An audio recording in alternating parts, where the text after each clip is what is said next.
What is up, Copy Squad? I'm in the back of an Uber heading home from the airport. Just got back from New York. It was a really awesome trip. I got to hang out with some really cool people. I got to see celebrities in the Comedy Cellar, where it's like a world famous comedy club, and comedy's really big up there in New York. And that was just a really awesome experience in general. Really happy I got to go. And I just got off the plane, and I get all the notifications buzzing, and I get like my YouTube comments and emails and stuff. And one stuck out in particular on my latest YouTube video with me and Sean in the Uber talking about setting up webinars. I can't see the comment because I'm on my phone, but basically it said, "Kyle, will you show us your original drafts of your copy? Because I've heard things about copywriters claiming to be legit, but then a copy chief is rewriting 80% of their work, and then they're lying. I don't trust a guru who doesn't write his own work, and can you prove your legitimacy?"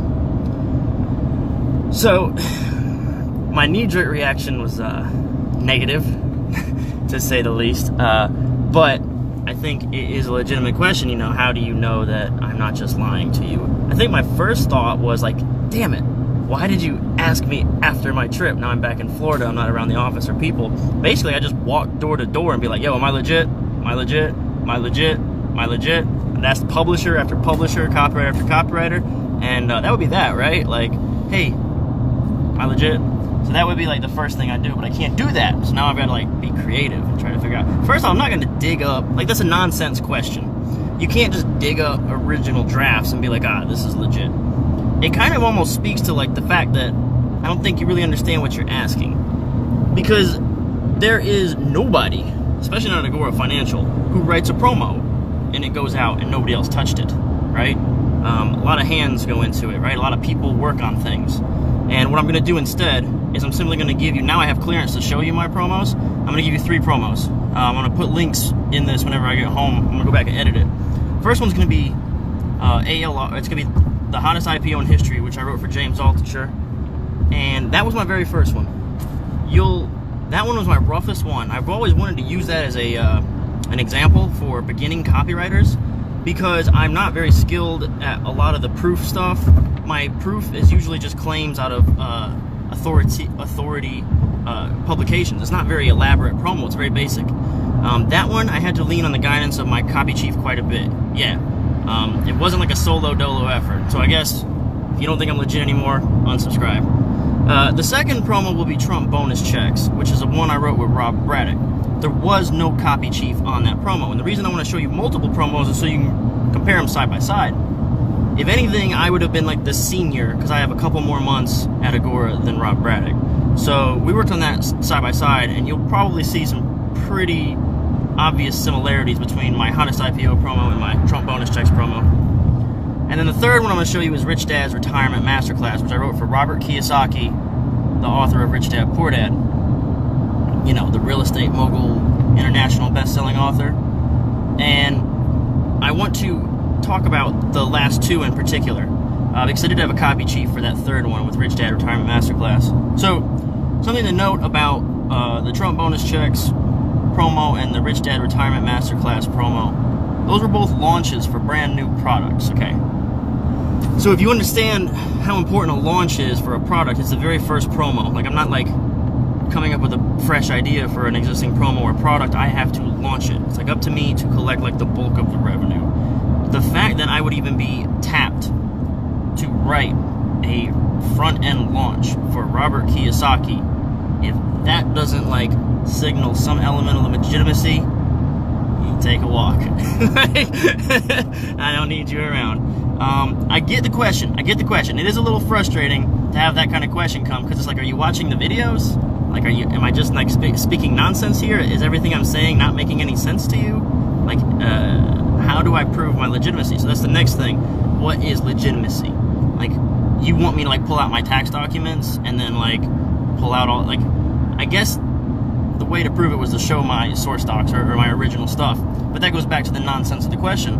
For instance, hottest IPO, when we submitted it, had a almost entirely different idea that we had to completely change for legal compliance reasons. There was like basically a red line through every line of that promo, and I had to change so much of it. The original and the final are not even similar. It's like, have you ever worked with a compliance team, dude? Like, submitting original drafts, it wouldn't even look like the same promo, let alone the same copywriter, same idea. So that's, again, that's like an impossible question. It won't really prove anything the way that you wanted to see. I've got a couple other proof points. Okay, so not only was the Rich Dad Poor Dad letter launch, front end launch, I did that, right? I had a copy chief, but just think about what it means to be asked to write that promo. The Trump bonus checks one was for a launch as well. So this dude was a brand new personality to Agora Financial. They asked me, and what I really don't like about this video is I'm not giving you any content. Like, I'm sitting here just basically defending my honor, which is nonsense. I feel like it doesn't really provide value, and so I'm not going to be doing this very often, so please pay attention. And I'll give you those promos that I said I was going to give you. Hottest IPO, Trump checks, and Rich Dad Retirement Masterclass. Then that's probably... And one other thing I'll say in defense of the question, okay, because I want to be reasonable. If I understand it's kind of still early in my career, and I haven't been very revealing about all the stuff I've written because I didn't know what I could do until this week when I went and asked people, hey man, what are you going to let me talk about on this channel? So now I can give you a little bit more inside look, even though I feel like I've given a very gratuitous inside look into the happenings and workings of Agora and my writing and my basic principles and setups. But in defense of the question, I basically also want to say, like, wait and see, man. I've been interviewed 2-3 times on Jake Hoffberg's podcast for basically all 3 of those promos I just mentioned. Like, so Jake Hoffberg now works as a publisher with us. He'll ask Jake Hoffberg if I'm legit. Ask Rob Braddock if I'm legit. Ask anybody you know at Agora Financial if I'm legit. Like, I get it, I get the question, but it's a frustrating question to sit here and waste time on. The last thing is I'm remote. I had the option to go remote, and nobody was going to stop me, and they let me do that. No one was going to be like, okay, you can't actually do that, you have to choose a team. I said, nope, I don't want to do that. So we have 4 imprints at Agora, and I said, I don't want to choose a team, I want to work with whoever I want to work with. They said, fine. So I was like, thank you very much, that's awesome. Rob Braddock says he's legit. Thank you. Thank you. I'm remote. Try to get a job working remote at Agora today. It's not going to happen for you. I have dug my heels in and refused to select a team, and maybe I will eventually as time goes on. I start to develop deeper relationships, but also try to go work at Agora Financial and not sign on with the team. It's a very difficult thing to do, and I think that speaks to my credibility. And it's so difficult to defend yourself without coming off like a dickhead who's just like bragging. I was like, I don't know what else to say. Like, I've got cred. And then at this time, I actually don't have like an assigned copy chief. I can kind of pick and choose. Like, I can pick and choose my projects, and I have the option of where I want to work and who I want to work with, which is also another big thing. And I get it. This is all stuff that you didn't know because I don't go on lives and blast about it. I never thought that was necessary, but that's why I'm making this like probably like a one-time thing, and then that's it. Anyone else who brings this up, I'm going to refer them to this video, and otherwise get your head out of the sand and look for my promos, because they all look very similar in their controls. So anyway, that's all I've got. Sorry for this kind of like weirdly like abrasive sort of video. It has nothing to do with copywriting whatsoever. But I do appreciate everyone who follows. And again, I got one last note is, if there is skepticism, right? It's very simple. If you're skeptical, if you don't trust, if you're not feeling secure or comfortable learning from me, this is all free content. Just change the channel. I actually don't want. If you're not going to believe in the message and the things that I'm sharing, the information I'm giving out for free, especially, like, I just would rather that. I get the question. I still do get the question. The question is a legit question. Like, how do I know you're not lying? Cool. Let's bury that now.